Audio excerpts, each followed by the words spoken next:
वो पंजाबी का एक मुहावरा है ना कि दिल बेईमान हुस्सादा ढेर। मेरे एक बड़े अच्छे मेंटोर थे जिन्होंने मुझे एक दफ़ा कहा कि बताओ यार कि काम ख़त्म कैसे होता है, कि जो मुक्का तुम्हें लड़ाई के बाद याद आए ना उसको अपने मुंह पर मारो। उन्होंने कहा था यार किसी भी काम को ना करने के 10 बहाने मत ढूंढो। अगर सुस्ती और काहली खतरनाक चीज़ ना होती ना तो हमारे दीन में इसके लिए दुआएं ना होती। यानी मुझे नहीं पता कि तुम कैसे करते हो, क्या करते हो, जस्ट गेट इट डन। जैसे ही ये चीज़ें होंगी तुम देखना तुम कमाल कर दोगे, तुम छा जाओगे, तुम तो सुपरमैन हो, बल्कि तुम उससे भी ऊपर की चीज हो। बल्कि मैं तो ये कहता हूँ कि आप पुरुष ही नहीं। बिस्मिल्लाहिर्रहमानिर्रहीम, अस्सलाम वालेकुम। मैं हूं हम्बल अख्तर और आप देख रहे हैं काम की बात। आप सबको अपने स्कूल का टाइम तो याद ही होगा, जब स्कूल जाया करते थे और अक्सर होमवर्क नहीं किया होता था, और जब हमसे टीचर होमवर्क का पूछते थे तो हम क्या बहाना करते थे। हम नॉर्मली यही कहते थे सर भूल गए। तो उसके जवाब में टीचर हमें एक बड़ी ज़बरदस्त बात कहते थे, आपको याद है? टीचर हमें एक बड़ा ज़बरदस्त जुमला कहते थे, वो होता था क्या कभी खाना खाना भूलते हो। कहने को टीचर का ये आम सा जुमला हमारे लिए हमारी ज़िंदगी का एक बहुत बड़ा सबक है कि जब आपको भूख लगती है आप खाना खाना नहीं भूलते। आप कहीं भी हों, किसी भी जगह जा रहे हों, कहीं भी घूम फिर रहे हों, आप सबसे पहले अपनी भूख मिटाने का इंतज़ाम करते हैं। तो इसी तरह अगर आपको अपनी ज़िंदगी में कोई मकसद पूरा करने की, कोई कामयाबी हासिल करने की, कोई ऑब्जेक्टिव हासिल करने की, किसी काम को ख़त्म करने की भूख होगी तो आप किसी भी सूरत में किसी भी बहाने से उस काम को, उस भूख को ख़त्म करेंगे। उस दिन हमारे ऑफिस में एक बड़ी ज़बरदस्त डिस्कशन हो रही थी जिसमें हम यही बात कर रहे थे कि हर बंदे की अपने लाइफ में जॉब के अलावा कुछ ऑब्जेक्टिव्स होते हैं, कुछ गोल्स होते हैं, कुछ एम्स होते हैं। बहुत से लोग जॉब के साथ साथ मल्टीपल इनकम स्ट्रीम्स को शुरू करना चाह रहे होते हैं, और कई लोगों के लर्निंग ऑब्जेक्टिव्स होते हैं, वो कुछ नई स्किल सीखना चाह रहे होते हैं, नई डिग्री लेना चाह रहे होते हैं। लेकिन कई दफ़ा होता है कि वो प्लान ही बनाते रह जाते हैं और वो कभी भी इम्प्लीमेंट नहीं होते उनके आइडियाज़। बिल्कुल इसी तरह 3 महीने पहले मेरे एक कोलीग ने बड़ा ज़बरदस्त अपना बिजनेस प्लान मुझे सुनाया था, जो कि बड़ा फूल प्रूफ था और बहुत ही प्रैक्टिकल था। तो 3 महीने बाद जब मेरी उनसे मुलाकात हुई तो मैंने उनसे पूछा यार बिजनेस स्टार्ट कर दिया, कैसा जा रहा है? तो उसने कहा कि मंबल भाई मैंने तो स्टार्ट ही नहीं लिया। मुझे बड़ी हैरत हुई। इसी तरह एक और मेरे कोलीग थे, उनके कुछ लर्निंग के ऑब्जेक्टिव्स थे, वो कुछ टूल्स, कोई स्किल सीखना चाह रहे थे। 2 महीने बाद मेरी उनसे मुलाकात हुई। मैंने कहा हाँ जी, कहाँ तक पहुंची आपकी लर्निंग, और आप तो अब बड़ा अच्छा सीख गए होंगे, बड़ा कुछ कर लिया होगा। तो उन्होंने कहा नहीं अंबल भाई मैं स्टार्ट ही नहीं ले सका और बड़े प्रॉब्लम्स हैं, मैं टाइम ही नहीं दे सका। अच्छा, मुझे उनकी बात पर बड़ी हैरत हुई। फिर मैंने उनसे कुछ सवाल पूछे जिनके जवाबों के बाद मैं कुछ नतीजे मुरतब कर सका, जिनको मैंने कुछ सर्टन हेडिंग्स के अंदर लिस्ट किया। अब मैं इन सब बातों को आपको 1 बाय 1 एक्सप्लेन करता हूँ।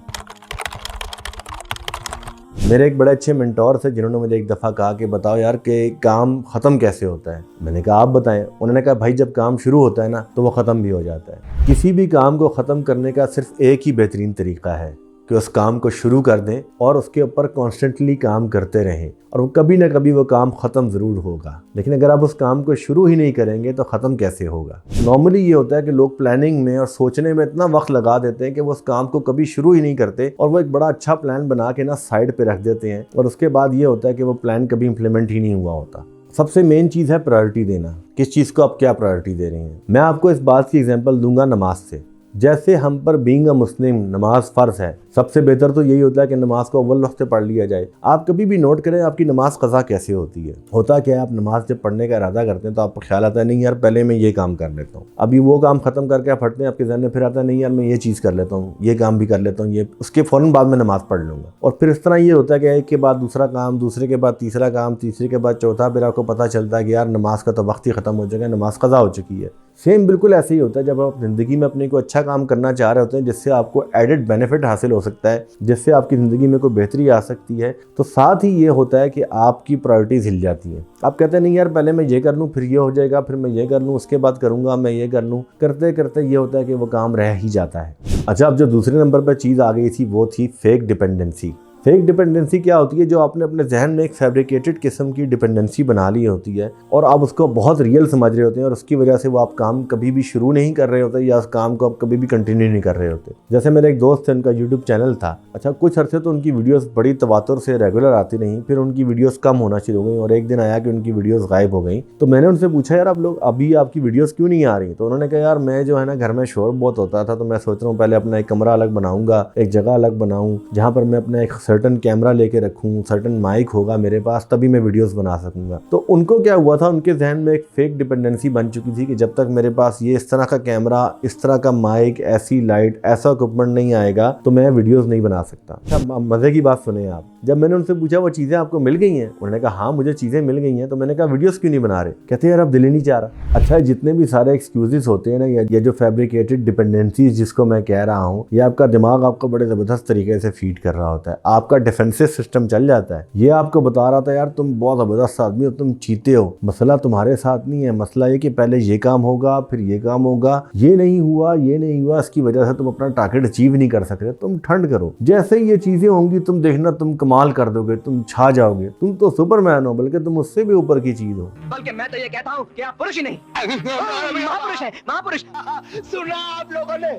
वो पंजाबी का एक मुहावरा है ना कि दिल बेईमान हुश्तादा ढेर, यानी अगर आपका दिल बेईमान हो ना, हुश्ते हैं और दलीलें बेतहाशा होती हैं। तो हमारे कराटे की कोच एक बड़ी जबरदस्त बात कहा करते थे कि जो मुक्का तुम्हें लड़ाई के बाद याद आए ना, उसको अपने मुंह पर मारो। तो इसी तरह ऐसा इंसान जो अपने आप को हुज्जतें और दलीलें दे रहा होता है ना, वो प्लान की एग्जीक्यूशन का टाइम गुजार देता है और फिर उसे कोई फायदा नहीं होता, लेकिन वो फिर भी अपने लिए कोई ना कोई दलील जरूर निकालेगा। मैं बहुत पहले एक जगह जॉब कर रहा था जहाँ मेरे एक मेंटोर थे, उन्होंने मुझे एक बहुत ही खूबसूरत बात कही थी। उन्होंने कहा था यार किसी भी काम को ना करने के 10 बहाने मत ढूंढो, उस काम को करने का एक बहाना ढूंढ लो और उस काम को शुरू कर दो।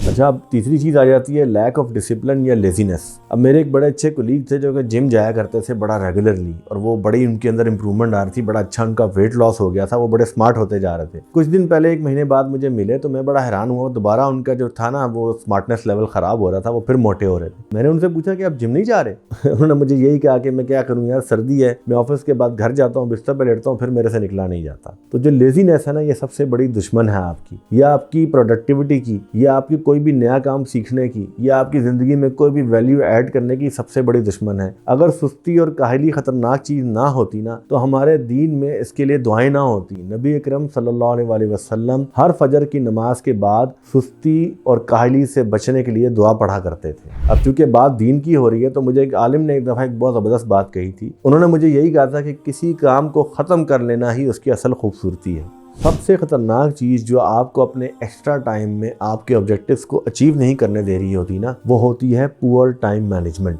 जहाँ पर आप लायानी में या बेमकसद चीज़ों में अपने वक्त को ज़ाया कर रहे होते हैं और आपको पता भी नहीं चल रहा होता। लायानी के ऊपर डिटेल में मैंने वीडियो बनाई है, जो कि ऊपर आपको लिंक मिलेगा या आपको नीचे डिस्क्रिप्शन में वो लिंक मिल जाएगा। और आखिरी जो इसमें सबसे इंपॉर्टेंट चीज़ है वो रिस्पॉन्सिबिलिटी लेना, taking the responsibility, taking the ownership, कि यार कुछ भी हो जाए, किसी ना किसी तरह मैंने इस काम को करना है, जैसे भी हो जाए मैंने इस काम को शुरू करना है और मैंने इस काम को इसकी मंजिल तक पहुंचाना है। मैं एक कंपनी में जॉब कर रहा हूँ, वहाँ पर हमारे बॉस का एक जुमला मुझे बहुत ज़बरदस्त लगता है। वो सिंपली कहती है I don't care, just get it done. यानी मुझे नहीं पता कि तुम कैसे करते हो, क्या करते हो, जस्ट गेट इट डन। मुझे ये जुमला इतना ज़बरदस्त लगता है कि अगर अपनी लाइफ में आप इसको अप्लाई कर लेना, कि आपके पास जितने भी हर्डल्स आए, आपके पास जितनी भी एक्सक्यूजेज आए, आपके पास जितने भी प्रॉब्लम्स आए, आप उनका कोई ना कोई हल निकालें, और लेकिन आप नज़र अपनी टारगेट पर रखें और उस काम को किसी ना किसी तरीके से एक तरीका ढूंढ के, दूसरा तरीका ढूंढ के उस काम को ख़त्म करें। अच्छा, इन सारी बातों की समझ ना मुझे अपनी लाइफ में एक बहुत ज़बरदस्त तरीके से भी आई थी, बड़ी प्रैक्टिकली। मैं ब्लैक बेल्ट सेकंड डान हूँ, कराटे कोच भी रह चुका हूँ और 5 साल में प्रोफेशनल फाइटर भी रह चुका हूँ। अच्छा, हुआ क्या कि नेशनल चैंपियनशिप के लिए ट्रायल्स की डेट आ गई, तो मेरे कोच ने मुझे वाज़े बता दिया कि यार कुछ भी हो जाए, 3 महीने रेगुलरली तुमने अपनी फिजिकल फिटनेस को देने हैं, अपने वर्कआउट्स को देने हैं, अपनी फिजिकल स्ट्रेंथ को देने हैं और अपनी फाइट की प्रैक्टिस को देने हैं। अगर तुम एक दिन भी मिस करोगे तो मैं तुम्हें गारंटी नहीं दे सकता। तो हुआ यही कि 3 महीने कुछ हो जाए, सर्दी हो, गर्मी हो, बारिश हो, तूफान हो, I was in the gym.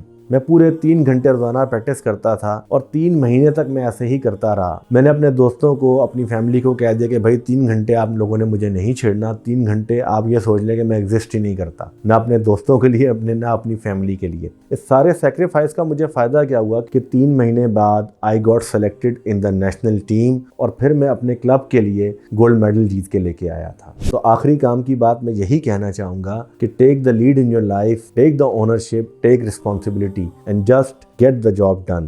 अगर आपको आज के काम की बात अच्छी लगी हो और ये वीडियो अच्छा लगा हो तो इस वीडियो को लाइक और शेयर करना बिल्कुल मत भूलिएगा और हमारे चैनल काम की बात को सब्सक्राइब करना तो बिल्कुल मत भूलिएगा। आपके वक्त का शुक्रिया।